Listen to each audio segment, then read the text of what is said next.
आपने चिराग पासवान जी को अपना बेटा बनाकर भारत के संसद में भेजा, आप मुझे भी भेजिए। मैं जितना चिराग पासवान जी का उम्मीदवार हूं, उतना ही मैं माननीय प्रधानमंत्री श्री नरेंद्र मोदी जी का उम्मीदवार हूं, माननीय मुख्यमंत्री श्री नीतीश कुमार जी का उम्मीदवार हूं, माननीय श्री जीतन राम मांझी जी का उम्मीदवार हूं और मैं माननीय उपेंद्र कुशवाहा जी का भी उम्मीदवार हूं। आप सबको पता होगा कि 2020 में हमारे अभिभावक श्री स्वर्गीय रामविलास पासवान जी के निधन होने के बाद चिराग पासवान जी पे विपत्तियों का पहाड़ टूट पड़ा था। ऐसे में उन्हें, जैसे आपको वो अपना परिवार मानते हैं, उनका अपना परिवार, उनके पिता का सींचा हुआ हाजीपुर की लोकसभा की जनता, वो भी चिराग पासवान जी की तरफ देख रही थी। ऐसे में उनके लिए ये डिसाइड करना कि वो कहां से सांसद बनेंगे, बहुत बड़ा उनके लिए संकट का टाइम था, ताकि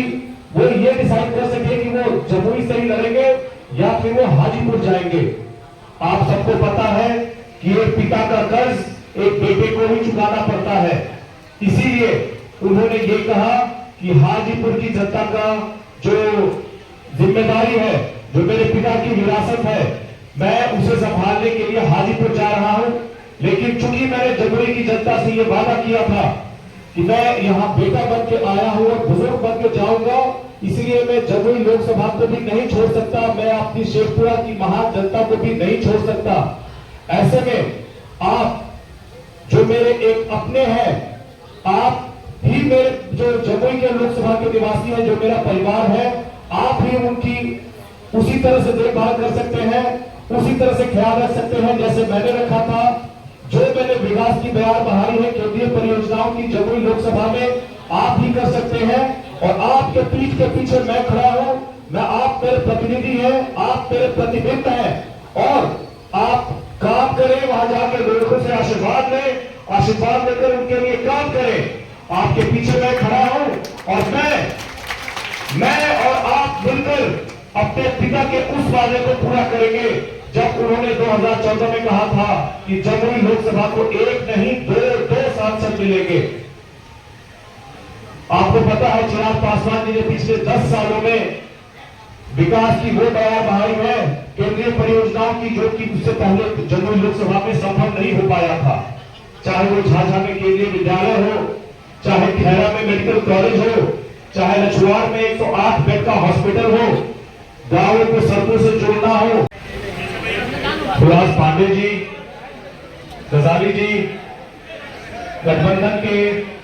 तमाम वरिष्ठ पदाधिकारीगण और शेखपुरा की महान जनता, आपको मेरा प्रणाम है। मैं अरुण भारती, लोक जनशक्ति पार्टी रामविलास अधिकृत एनडीए का उम्मीदवार हूं और यहां मैं आपके आशीर्वाद, आपके स्नेह, आपके प्यार के लिए आया हूं। जैसे आपने 2014 में और 2019 में चिराग पासवान जी को अपना आशीर्वाद देकर आपने भारत के संसद हम लोगों के बीच एनडीए के प्रत्याशी भाई अरुण भारती जी, जिनका हेलीकॉप्टर छाप नंबर में है, और आज के सभागार के हम लोगों के बीच मुख्य अतिथि बिहार सरकार के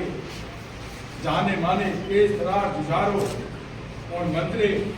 भाई सुमित सिंह जी, एवं इस सारे लोक सभागार में खेड़ा प्रखंड के जमुई जिले भर के सभागार में बैठे साथी, हम लोग माननीय मुख्यमंत्री गांव में हर जगह